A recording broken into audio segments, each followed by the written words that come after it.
by Mrs. Schaake, Human Rights and Technology in Third Countries. 4 minutes for the rapporteur, first of all. You have the floor, madam.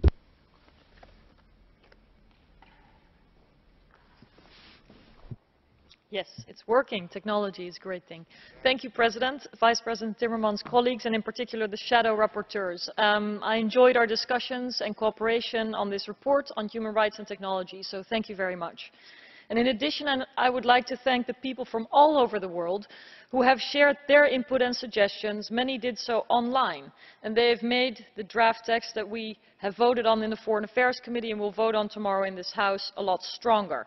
I think crowdsourcing works. Technological developments have major impact on human rights, both to advance them and to restrict them. They can advance access to information, freedom of expression and association, but also the documentation and sharing of human rights abuses or uncovering of corruption have benefited from mobile phones and access to the open internet for more people. Disaster relief, aid efforts, election monitoring, they increasingly rely on technologies to help emancipate and empower people. However, technological systems can be and are also misused as tools for human rights violations through censorship, mass surveillance, tracking and tracing of individuals, unauthorized access to devices, jamming, interception, and a lot more. So besides technological specifications, the context in which ICTs are used determine to a great extent whether these tools advance or violate human rights. What country, which user or buyer, and what legal safeguards or democratic oversight are in place. These these contextual aspects should be assessed carefully in EU policies. More transparency and accountability in the market of the most intrusive and damaging technologies is key, both for security and for human rights. And this is too often presented as a false dichotomy between security and freedom, or actually justifying restrictions in people's rights and freedoms in the name of advancing security, when in fact they should reinforce each other, and at least EU-made systems should not be sold in an unrestricted market. Without smart policies, proliferation of these systems is inevitable. And in fact, I'm sure that we here in the EU institutions, the European External Action Service, struggle to protect our own people, our own diplomats, and our own information from the very same systems that we are discussing here. Intelligence services, criminal networks, hackers with bad intentions, all can buy and use intrusive technologies that are made in Europe. And the credibility of Europe's foreign policy is undermined directly when an Italian company unjustly gets a license to sell to Sudan or Russia, or when a French company sells digital keys to open any door, even the ones we may think are protected or locked by passwords or much stronger measures.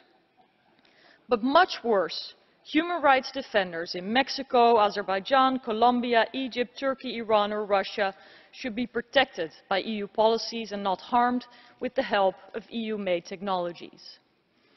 So concluding, EU policy should mainstream human rights in the way that technologies are designed and used, and it should streamline the role of technologies throughout all human rights policies. And this report presents many concrete ideas. One of the strong recommendations is that there should not be a ban on encryption technologies or a requirement to hand over the keys. Instead, we, through our EU policy, should train and equip journalists, human rights defenders and others facing repression and violations with the knowledge and the tools to protect themselves and their communications. Europe has the opportunity and should have the ambition to be a global leader in ensuring technologies benefit human rights. And of course, this is only possible if we lead by example. Thank you. And thank you, Madam. We now move to Catch the Eye. And colleagues, I'm going to announce now that I will take 5 Catch the Eye speakers in each of these reports, to be fair to all of the rapporteurs. So I give the floor for 1 minute to Mr. Polčák, and to emphasise that colleagues who have spoken in previous debates may not always be called in Catch the Eye in the subsequent debate. But I will try and be as fair as I possibly can. So the floor is yours for 1 minute. Thank you. Thank you, Madam Chair. Já bych chtěl poděkovat za... Thank you very much. I would like to thank you for submitting this report, which in my opinion is very important and it goes right to the point. That is, the question is, for how much money are we willing to sell our conscience? For how much money are the companies willing to sell their conscience? That is, for example, companies that do activities which would be unthinkable in the Czech Republic or in the EU in general.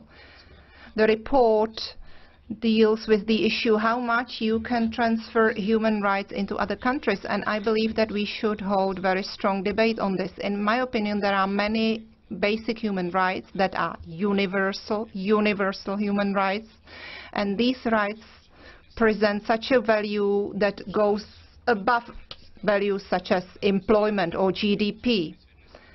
However, not the entire world shares this opinion with us, and we should try to find the border in many cases. Thank you, the rapporteur, for dealing with this important issue. Thank you. And now for 1 minute, please, Mr. Caputo.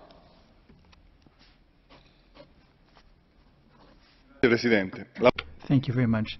The proposal reveals the risks as far as violation of human rights which come from the use of new types of technologies, particularly through the internet. This grows all the more so with the violation of the various ethics that go along with these types of activities on the internet. A high risk of use of these new technologies for surveillance purposes. So ex post controls are absolutely necessary in order to protect human rights. Even if there's noble use of these technologies, once again there has to be very great care to protect the ever so vulnerable who use these technologies.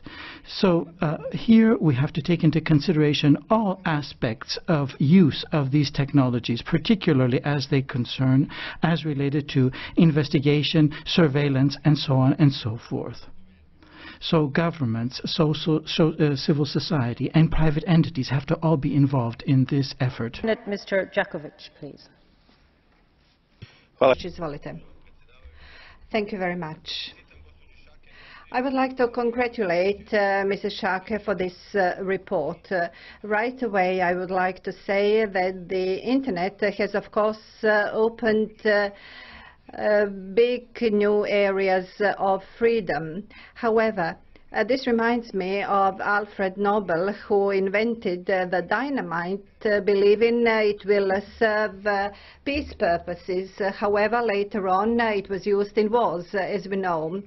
The situation is similar with the Internet. It opened up new areas for freedom, but also opportunities for abuse, in particular by dictatorship regimes. As we know, the European Union has trade with them and has some lucrative deals. And this is why it is good that this report warns of any potential for abuse in the future. And I believe that the Commission will use this report in its future work as well. Mrs. Hautala, please, for 1 minute. President, Vice President of the Commission, there's no doubt that ICT is a human rights issue. It's both and. It's both an advantage for people to communicate and spread knowledge of human rights violations, but it's also become a bit of a trap for people who defend human rights. And Mrs. Schaake has produced an excellent report, which we have to defend in the vote. I think we should be ready to recognize that the complicity of some enterprises, also from the EU area, has greatly damaged our reputation by creating serious human rights violations in Iran, in Uzbekistan, in Belarus and other countries, and I'm talking about some telecommunications providers such as Telia, Sonera, Nokia, Siemens. And I think we also have to defend the point in the report which says that the service providers and the network providers should publish reports about their connections between themselves and oppressive regimes. We have to also to protect whistleblowers. Thank you. Mr. Arnott, 1 minute, please.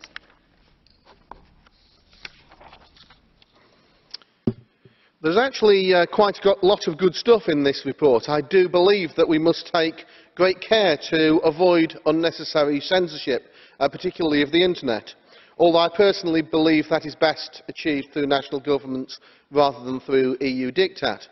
But I would like to draw your attention to paragraph 17 of the report. This paragraph is all about the politicisation of trade.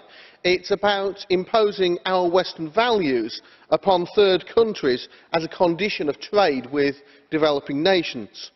To me, this is not only unacceptable, but it's also supremely arrogant, because it assumes that we know better than developing countries what their laws should be, that we can tell them what they ought to be doing.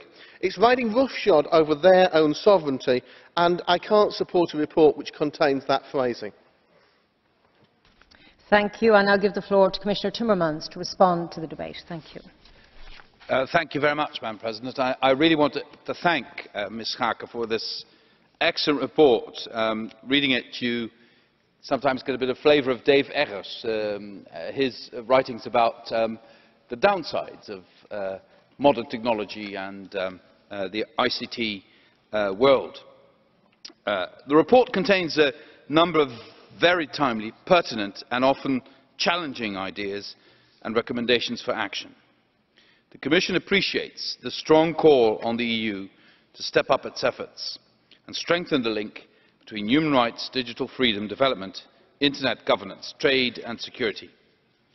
This same message can also be found in the Digital Single Market Strategy recently adopted by the Commission. The EU is committed to promoting human rights in all areas of its external action.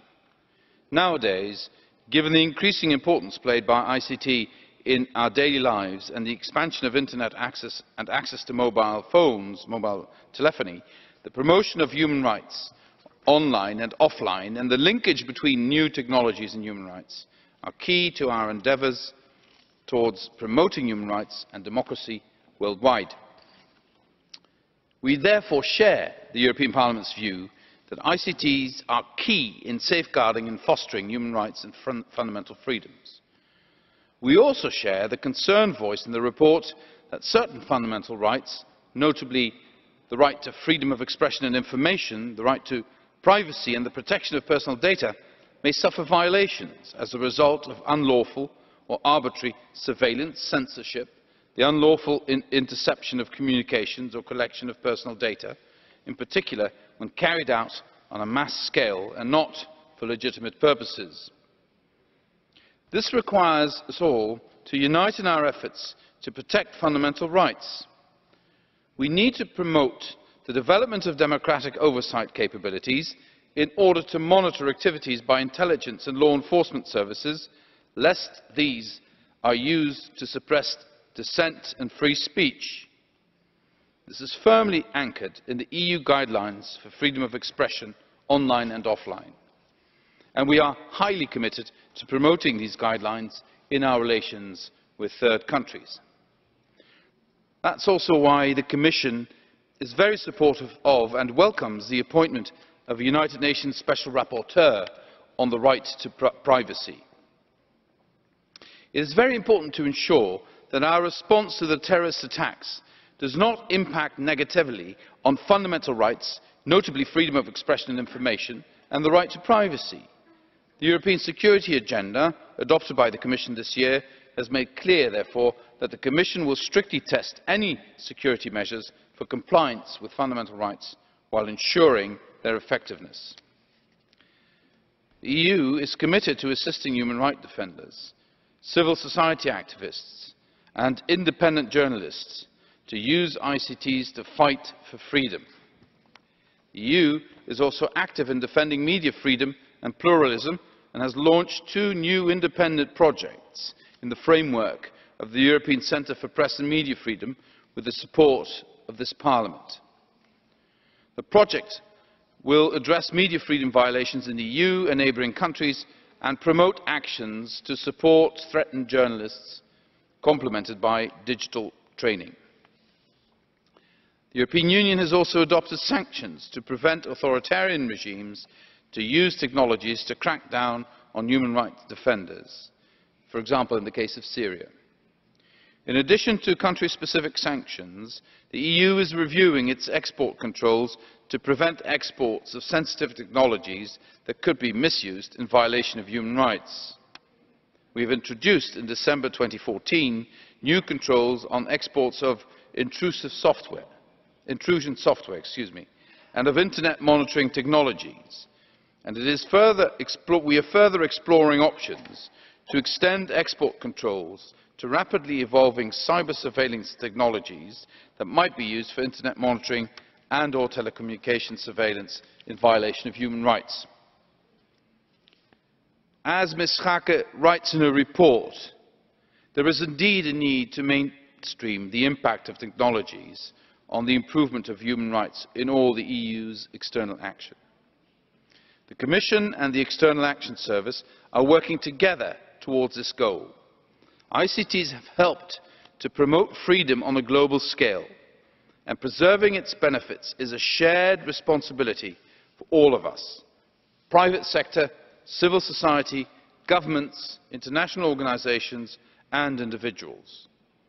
The European Union stands therefore ready to reiterate its commitment to promote unhindered, uncensored and non-discriminatory access to ICTs. Thank you very much, Madam President.